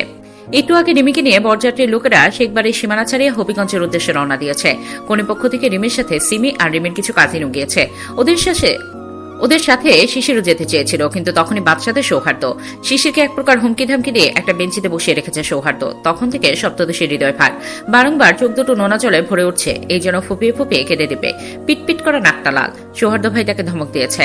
ভালো করে বললেই তো হতো। শিশিরকে তার সৌহার্দ্য ভাইয়ের কথা শুনতো না, ধমক দেওয়ার কি ছিল? এই ভেবে ভেবে তখন থেকে শিশিরের মনটা খারাপ। শিশিরকে মুখ ভার করে বসে থাকতে দেখে ধ্রুব আর শামীম এসে ওর পাশে বসলো। শামীম গলা খাকারি দিয়ে বলল, ভা। আর কিছু বলতে নেবে তার আগেই ধ্রুব ওকে মাথা নাড়িয়ে না বোঝানো। শামীমের কথায় শিশির তড়িঘড়ি করে চোখ মুছে ভ্রুকুচকে উঠতে চাইল। শামীম আমতা আমতা করে কথার টোন চেঞ্জ করে বলে উঠল, এভাবে চুপ করে বসে আছো কেন শিশির? তোমাকে এরকম শান্তশিষ্ট একদম মানায় না। শিশির গোমরা মুখ করে বলে উঠল, দেখলেন না আপনার বন্ধু শুধু কথায় কথায় ধমক দেয়। বলে কি একটু ভালো করে কথা বললে কি হয়? তাতে কোনো আর জাত যাবে নাকি? হ্যাঁ তা ঠিক, সৌহার্দ্যের ধমক চুড়ে যাক। আসো আমরা তিনজনে মিলে গল্প করি। শিশিরের মুখে হালকা হাসি ফুটিয়ে বলল, ঠিক আছে ভাইয়ারা। শিশিরের থেকে সম্মতি পেয়ে শামীম ওর সাথে গল্প করতে লাগলো। অবশ্য শামীম গল্প করছে কম, ধ্রুব মান সম্মান নিয়ে টানাটানি করছে বেশি। ধ্রুবর আজ পর্যন্ত সৌহার্দ্যের হাতে খাওয়া থাপ্পড়ের বিষয়ে বলছে, যা শুনে শিশির হাসছে। ধ্রুবর মনে হচ্ছে তার ভাই সত্যি একটা মির্জাফর। যে কোনো জায়গায় গিয়ে ধ্রুবর মান সম্মান খুইয়ে দিতে শামীম এক্সপার্ট। শামীমের দিকে তাকিয়ে ধ্রুব একটা দীর্ঘশ্বাস ছেড়ে উঠে চলে গেল। হয়তো এই জন্মে আর এই মির্জাফরের থেকে তার মুক্তি নেই। দূরে দাঁড়িয়ে সৌহার্দ্য তার মায়া পাখির হাস্যোজ্জ্বল মুক্তির পানে তাকিয়ে আছে। আকাশটা একদম ঝকঝকে পরিষ্কার, নেই কোনো কালো মেঘের ভেলা। ঢল নেমেছে তিমিরময় রাত্রির। আকাশের মাঝে বড় থালার মতো চাঁদটা নিচের জ্যোৎস্না মিলিয়ে দিচ্ছে। এই চাঁদের পাশে জলজল করছে অসংখ্য তারার মেলা। এর জন্য আকাশের সৌন্দর্য আরো কয়েক গুণ বাড়িয়ে দিয়ে খিলখিলিয়ে হাসছে। পুকুরের পানি থুই থুই করছে, হালকা মৃদুবন্ধ বাতাস বইছে। বাতাসের কারণে পানিতে তরঙ্গের আওয়াজ হচ্ছে। যে পানিতে পড়ে আছে শুভ্র রঙা শিউলি ফুল, ফুলগুলো বারংবার দুলে উঠছে। সিঁড়িতে বসে হালকা ঠান্ডা পানিতে পা ডুবে একান্ত নিরিবিলি পরিবেশে বসে আছে শিশির। হাতে সুই সুতো শিউলি ফুলের মালা গাচ্ছে শিশির। পুকুরের ডান পাশে একটা ঝোপালো শিউলি ফুল গাছ। ঝোপালো গাছটার একটা ডাল বাঁকিয়ে গিয়ে ঠেকেছে চাঁদের আলোয় সেজে ওঠা পানিতে। একটু পরে সৌহার্দ্য শিশিরকে খুঁজতে খুঁজতে পুকুর পাড়ে চলে এলো। এসে শিশিরের পাশে বসে নিজেও পানিতে পা ডুবিয়ে দিল। অতঃপর গম্ভীর কণ্ঠে বলে উঠল, রাতের বেলা এখানে কি করছিস তুই? হঠাৎ করে কারো কথা বলায় শিশির হক চুকে উঠে পাশে তাকালো। হাতে থাকা সুইটা তৎক্ষণাৎ সপ্তদশীর আঙুলে বিদ্ধ হলো। সপ্তদশী ব্যথায় হালকা আর্তনাদ করে উঠল। শিশিরকে এমন করতে দেখে সৌহার্দ্য তড়িঘড়ি করে শিশিরের হাত নিজের হাতের মুঠোয় নিল। হাতে গেঁথে থাকা সুইটা সৌহার্দ্য খুব ধীরে ধীরে বের করে আনলো। সাথে সাথে দু এক ফোঁটা রক্ত গড়িয়ে পড়ল। রক্ত দেখে সৌহার্দ্য বিচলিত হয়ে শিশিরের আঙুলটা নিজের মুখে পড়ে নিল। ওকে এমন করতে দেখে হৃদস্পন্দন বেড়ে গেল শিশিরের। আলাদা রকমের অনুভূত হচ্ছে অন্তঃস্থল জুড়ে। সপ্তদশী তাকিয়ে আছে সৌহার্দ্যের মুখ পানে। সপ্তদশী ঝটপট টিচার হাত ছাড়িয়ে নিল। ততক্ষণে সৌহার্দ্য অগ্নিছড়া চোখে তাকিয়ে বলল, তুই এখনো বাচ্চাই রয়ে গেলি। যে কাজটা পারিস না সেটা করতে যাস কেন? বাড়ির ভেতর চল, আঙুলে ওষুধ লাগিয়ে দিচ্ছি। শিশির অবাক লোচনে চাইল সৌহার্দ্যের পানে। এটা কি বলছে সৌহার্দ্য ভাই? এতটুকু ব্যথায় আবার ওষুধ লাগিয়ে কি করবে? শিশির মুখ পাকিয়ে বলল, এতটুকু তো ওষুধ লাগিয়ে কি হবে? এটা তো এমনিতেই ঠিক হয়ে যাবে সৌহার্দ্য ভাই। তারপর উঠে দাঁড়িয়ে লাফিয়ে লাফিয়ে বলল, দেখুন আমি আর বাচ্চা নেই, বড় হয়ে গেছি। সৌহার্দ্য শিশিরের দিকে তাকিয়ে বিড়বিড় করলো, এতটাই বড় হয়েছিস যে বিয়ের বয়সটাই এখনো হয়নি। ওকে বিড়বিড় করতে দেখে শিশির বলে উঠল, এই আপনি আবার বিড়বিড় করছেন? এত কি বলেন বিড়বিড় করে? সৌহার্দ্য বলে উঠল, কিছু না, আসলে ভাবছিলাম তুই যতটাই বড় হোস না কেন তুই সেই আমার বুক পর্যন্তই। শিশির কোমরে হাত দিয়ে বলল, আপনি তো খাম্বা, আমি মোটেও খাটো নই। ওর কথায় সৌহার্দ্য মুচকি হাসলো। অতঃপর বলে উঠল, তুই এখানেই থাক, আমি ওষুধ নিয়ে আসছি। বলে শিশিরকে কিছু বলতে না দিয়ে বাড়ি থেকে হাঁটা ধরল। সৌহার্দ্য চলে যেতেই শিশির আবার সিঁড়িতে বসে মালা গাঁথতে লাগলো। কিছুক্ষণ পরে সৌহার্দ্য বাড়ির মধ্যে থেকে অয়েন্টমেন্ট নিয়ে এলো। এসে শিশিরের পাশে বসে আঙুলে লাগিয়ে দিয়ে খপ করে ওর হাত থেকে অর্ধেক বানানো মালাটা এক প্রকার ছিনিয়ে নিল। মালাটা হাতে নিয়ে ঘুরিয়ে ঘুরিয়ে দেখে গাঁথার চেষ্টা করতে লাগলো। সৌহার্দ্যকে মালা গাঁথতে দেখে শিশির বলল, আরে এভাবে না, আমার কাছে দিন, আমি করে নিচ্ছি, আপনি পারবেন না। সৌহার্দ্য বাঁকা চোখে শিশিরের দিকে তাকিয়ে বলে উঠল, তুই কি বলতে চাচ্ছিস আমি পারি না? না না, সেটা কখন বললাম, বলে ফিক করে হেসে দিল শিশির। সৌহার্দ্য একবার ওর দিকে কোনা চোখে চেয়ে আবার মালা গাঁথায় মনোযোগী হলো। কাপা কাপা হাতে খানিকটা সময় ব্যয় করে মালা গাঁথা সম্পূর্ণ করলো সৌহার্দ্য। পুরোটা সময় শিশির খুব মনোযোগ দিয়ে দেখে গেল সৌহার্দ্যকে। সৌহার্দ্য শিশিরকে উল্টো দিকে ঘুরিয়ে নিজেও উঠে গিয়ে শিশিরের পেছনে হাঁটু গেড়ে বসলো। খুব বেশি সময় নিয়ে সপ্তদশের খোপায় মালাটা পেঁচিয়ে দিল। এতটুকুতেই শিশিরের মনে শিহরণ বয়ে গেল। শিশির পানিতে ভেসে ওঠা সৌহার্দ্যের প্রতিবিম্বের দিকে তাকালো। এই জন্য তার দেখা সবচেয়ে সুদর্শন পুরুষ। শিশিরের বলতে ইচ্ছে হচ্ছে, সৌহার্দ্য ভাই, আপনি এত সুদর্শন কেন? আমার যে আপনাকে একবার দেখলে বারবার দেখতে ইচ্ছে হয়। কিন্তু সপ্তদশী সেটা মনে মনেই আওড়ালো, মুখ ফুটে আর বলল না কিছু। নিজের কাজ শেষ করে সৌহার্দ্য পুনরায় আগের জায়গায় বসলো। পানিতে শিশিরের মুখাবয়ব স্পষ্ট দেখা যাচ্ছে। সৌহার্দ্য গভীর দৃষ্টিতে তাকিয়ে আছে পানিতে পড়ে থাকা তার হৃদয় হরণের মুখ পানে। শিশিরও ঘাড় ঘুরিয়ে সৌহার্দ্যের মুখের দিকে তাকিয়ে আছে। শিশিরকে চেয়ে থাকতে দেখে সৌহার্দ্য মুচকে এসে বলে উঠল, এভাবে তাকিয়ে কি দেখছিস? সৌহার্দ্যের কথাতে শিশির হকচকিয়ে উঠে যেতে চাইল, কিন্তু তাতে বাদশাত্ব সৌহার্দ্য শিশিরের হাত ধরে বসিয়ে দিল। অতঃপর মাথা রাখলো শিশিরের কাঁধে। সিলেটের ব্যস্তময় শহরে অনেক মানুষের আনাগোনা। সে ব্যস্ত শহরে দুইজন কপতি বাইকে ঘুরে বেড়াচ্ছে অজানা গন্তব্যের পথে। কোথাও থামবে না তারা, শুধু বাইকে করেই ঘুরে বেড়াবে চারদিক। তারা আর কেউ নয়, ভোর আর দিয়া। সৌহার্দ্যের কাছে বলে ভোর আজকে দিয়াকে নিয়ে বেরিয়েছে একান্ত সময় কাটাবে বলে। ভোরের সঙ্গে প্রেমময় সম্পর্কে থাকলেও দিয়া নিজেকে এখনো গুটিয়ে রেখেছে। ভোরের সাথে কিছুতেই সহজ হতে পারছে না, কেমন একটা জড়তা কাজ করছে, যার কারণে ভোরের কাঁধে রাখা হাতটাও তীর তীর করে কাঁপছে। একটু পরে দিয়ার হাতটা ধরে ভোর নিজের পেটের উপরে রাখলো। অতঃপর বলে উঠল, তুমি এখন আমার সাথে সহজ হতে পারছো না দিয়া, জড়তায় নিজেকে গুটিয়ে নিচ্ছ বারবার। দিয়া আমতা আমতা করে বলল, আমি চেষ্টা করছি আপনার সাথে সহজ হতে। ঠিক আছে, সময় নাও তুমি, আমি জানি তুমি চেষ্টা করছো। এতটুকু কথার মাঝেই দুজনে নিশ্চুপ হয়ে গেল। বাইক চলছে আপন গতিতে। কিছু সময় অতিবাহিত হতেই দিয়া খানিকটা উচ্ছ্বসিত কণ্ঠে বলল, ভোর, বাইক থামান। দিয়ার কথাতে ভোর কিছু নয় বলেই বাইক থামালো। তখনই দিয়া বাইক থেকে নেমে ভোরের সামনে দাঁড়িয়ে বায়নার সহিত বলে উঠল, ওই যে হাওয়াই মিঠাই, চলুন না, আমি হাওয়াই মিঠাই খাবো। দিয়াকে বায়না করতে দেখে ভোর মুচকে হেসে বলল, আচ্ছা মহারানী, আপনি যা বলবেন তাই হবে। আপনার কথা কি আমি ফেলতে পারি বলুন? দিয়া কিছু বলল না, শুধু মুচকে হাসলো। রাত কেবল 8টা।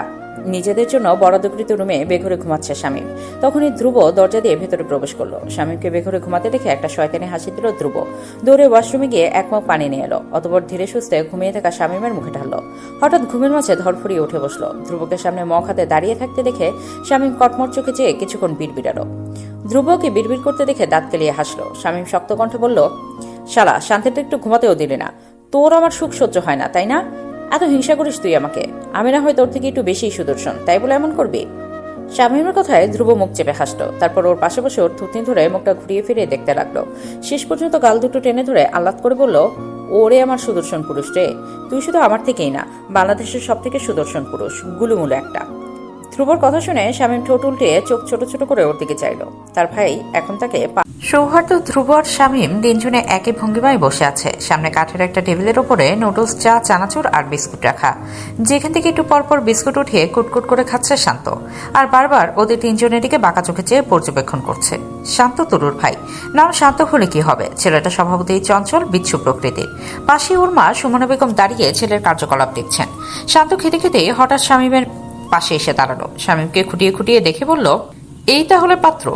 শামীম মাথা উপর মাথা নাড়ালো।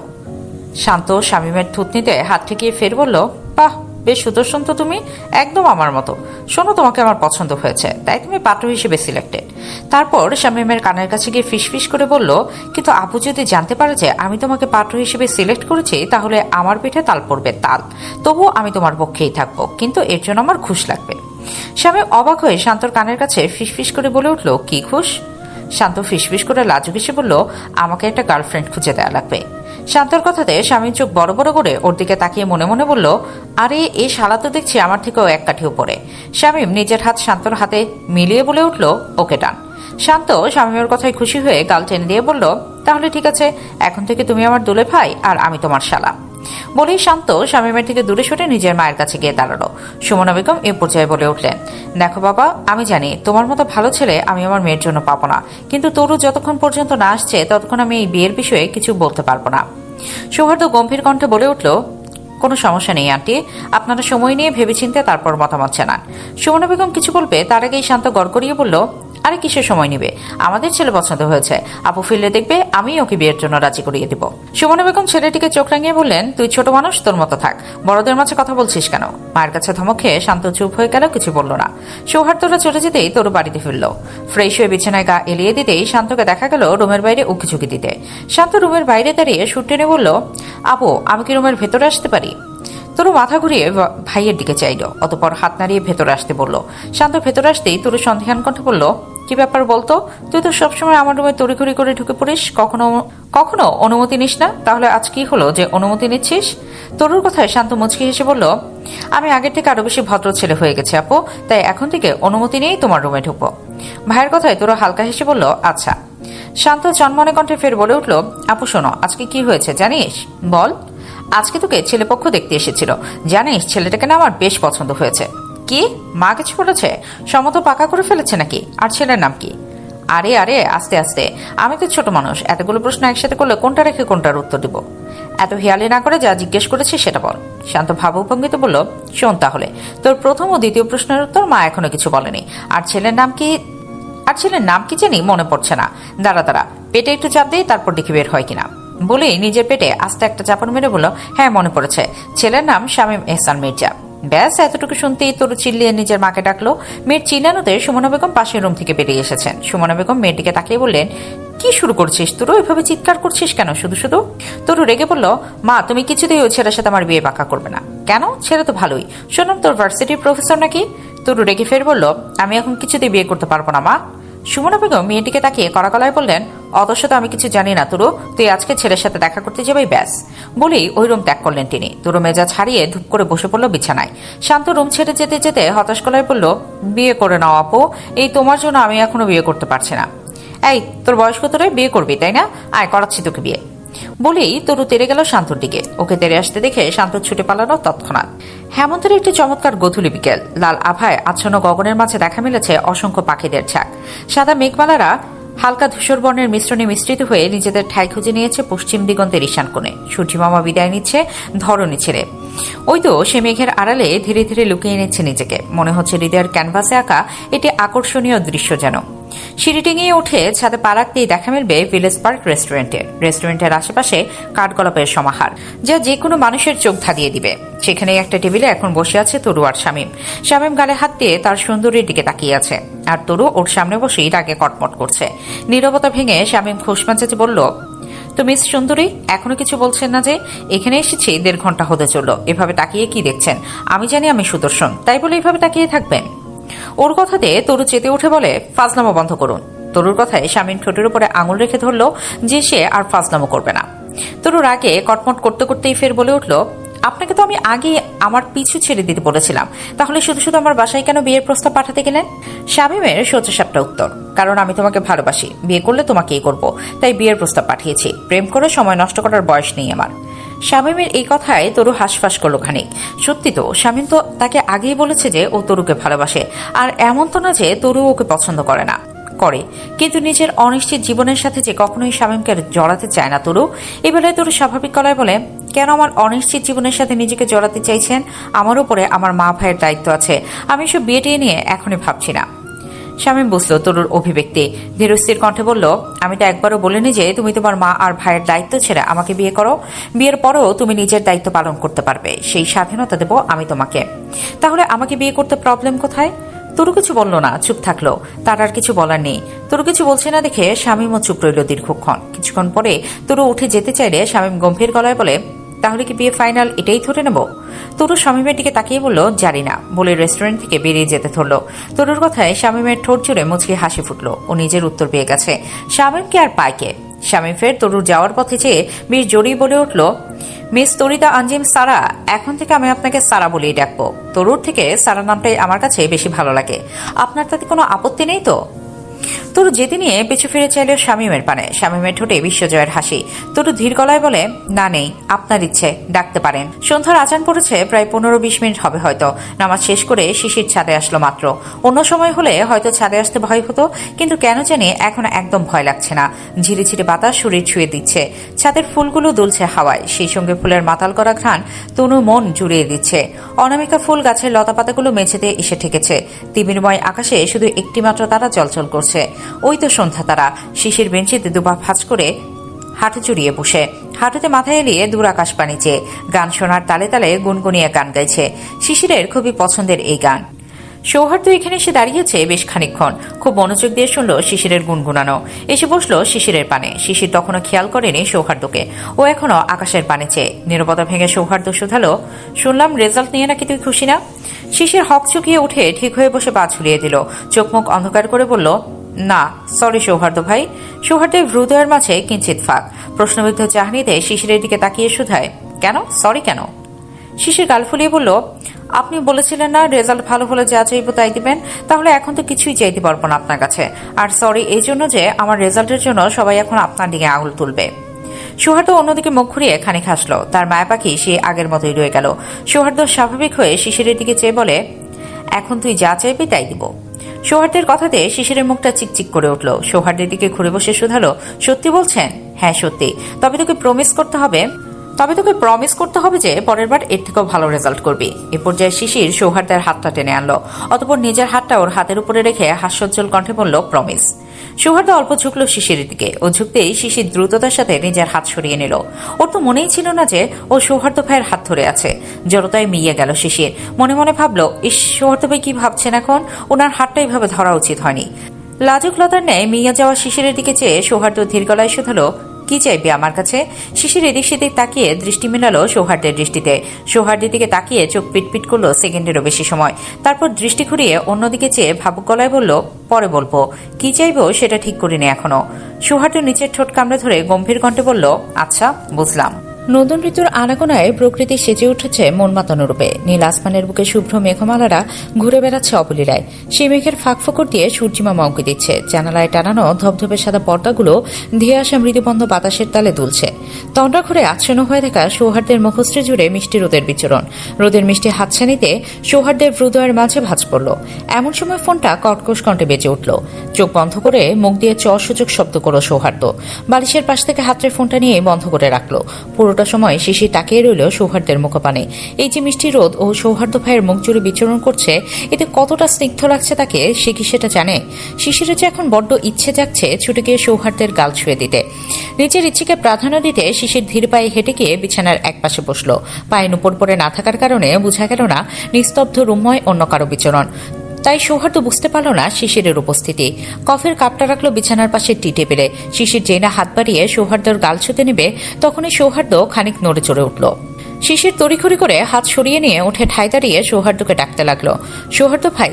প্রথম ডাকে কোনো সাড়া এলো না দেখে শিশির ফের বলে, সৌহার্দ্য ভাই উঠুন। এ পর্যায়ে সৌহার্দ্য চোখ বন্ধ রেখেই ঘুম ঘুম স্বরে বলল, ব্যাস এতটুকু শব্দই যেন যথেষ্ট ছিল সপ্তদশীর হৃদস্পন্দন বাড়িয়ে দেওয়ার জন্য। সপ্তদশী জানে না ঠিক কতটা মোহনীয় ছিল এই ছোট্ট শব্দটা। নিস্তব্ধ এই রুমে সৌহার্দ্যের ঘুম জড়ানো কণ্ঠে বলা এই কথাটা দাগ কাটল সপ্তদশীর বক্ষপিঞ্জরে। কিছু সময় কাটতেই শিশির ধীর কণ্ঠে বলে, উঠুন সৌহার্দ্য ভাই, আপনার জন্য কফি নিয়ে এসেছি। এবেলায় সৌহার্দ্য পিটপিট করে চোখ মেলে চায় সামনে দাঁড়িয়ে থাকা রমণীর দিকে।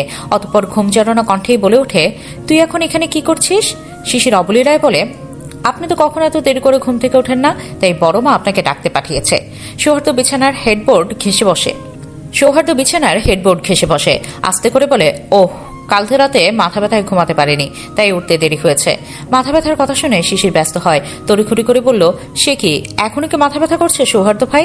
সৌহার্দ্যের গলার স্বর নরম। ধীর কণ্ঠে বলে ওঠে, না এখন আর মাথা ব্যথা করছে না।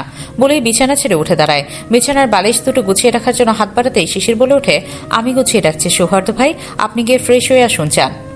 সৌহার্দ্য বাধ্য ছেলের মতো কথাটা শুনলো। ওয়াশরুমের দিকে যেতে ধরে ঘাড় কাত করে ধীরস্থির কণ্ঠে বলে উঠল, আচ্ছা, মাঝখানে কেটে গিয়েছে বেশ কতগুলো দিন। পরশু শিশিরের জন্মদিন। হাজারো আনন্দের মাঝে কোথাও একটা কষ্ট লুকিয়ে আছে এই দিনে। বিষাদের ছায়ারা যেন ঘিরে থাকে শিশিরকে, সেই সাথে বাড়ির প্রত্যেকটা মানুষকে। শিশিরের সমস্ত চঞ্চলতা হারিয়ে যায় এই দিনে, আর ওকে এমন থাকতে দেখে বাড়ির সবাই মনমরা হয়ে থাকে। তাই শিশির এবার সিদ্ধান্ত নিয়েছে, যাই হয়ে যাক না কেন বাড়ির কাউকে আর ওর জন্য মন খারাপ করে থাকতে দিবে না। নিজেকে যথাসম্ভব হাসি খুশি রাখার চেষ্টা করবে। সে নেই তো কি হয়েছে, শিশির তো আছে পরিবারের সকলের মাঝে।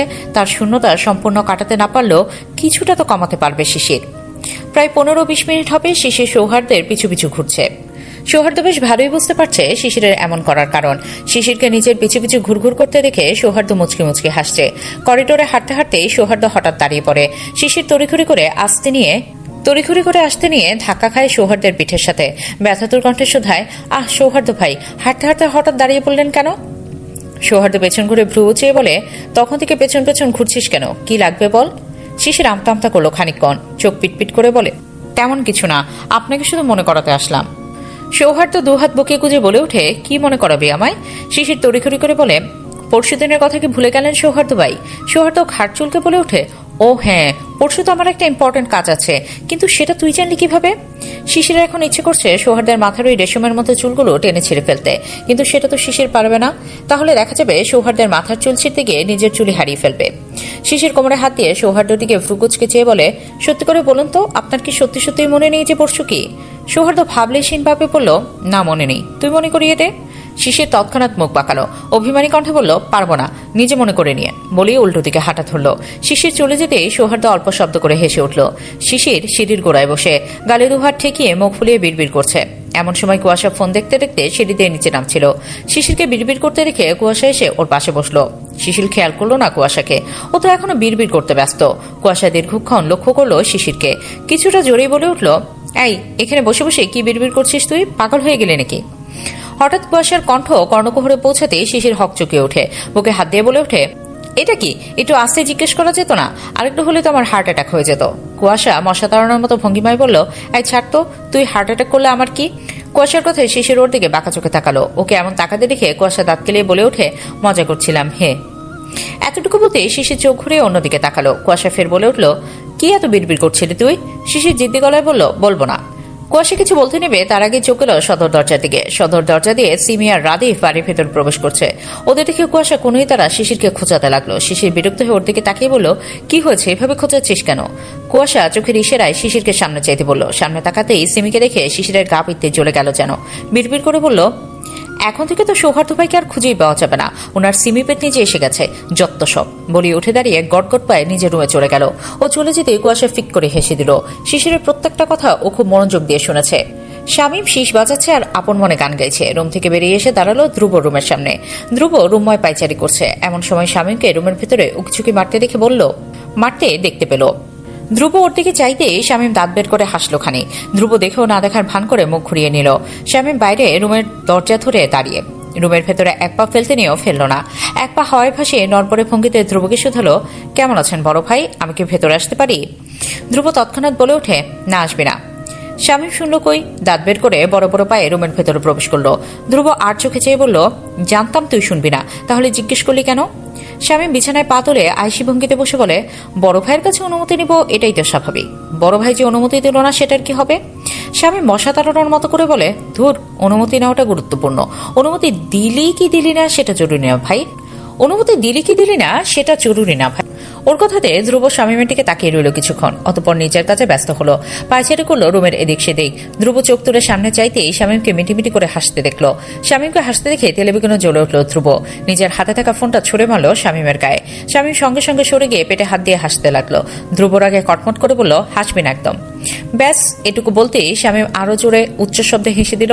ধ্রুব তড়িৎ গতিতে এগিয়ে গিয়ে শামীমের হাত ধরে টেনে তুলে বলল, হাসতে বারণ করেছি না তোকে? শামীম বাধ্য ছেলে নেয় মাথা নাড়িয়ে মুখে আঙুল দিল।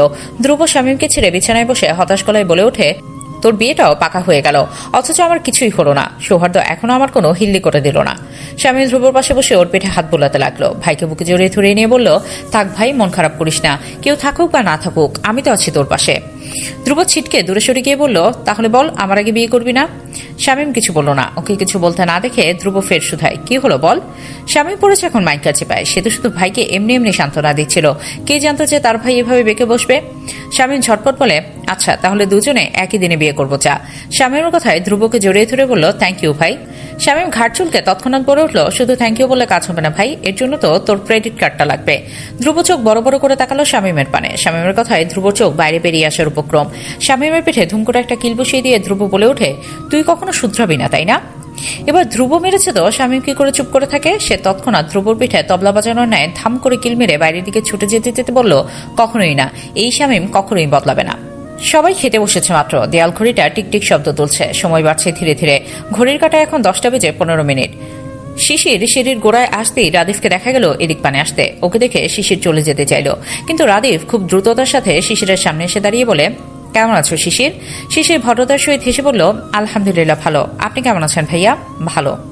রাদিফকে আর কিছু বলতে না দিয়ে শিশির দ্রুত ওখান থেকে প্রস্থান করলো। শিশির সৌহার্দের অন্য পাশে বসতে চেয়েছিল, কিন্তু সিমিকে দৌড়ে সৌহার্দের পাশে আসতে দেখে শিশির তড়িঘড়ি করে ওর পাশে গিয়ে বসে পড়ল।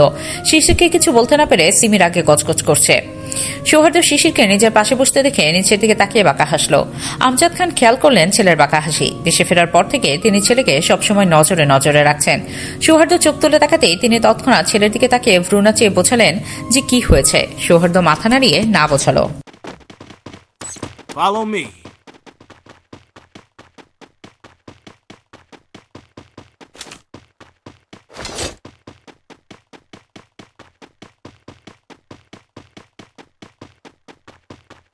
Enemy spotted. I placed the launch pad.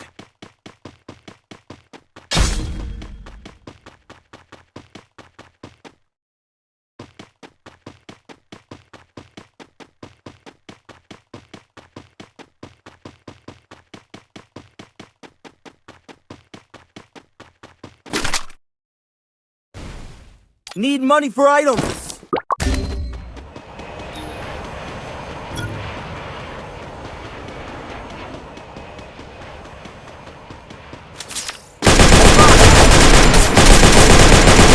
Quadra kill.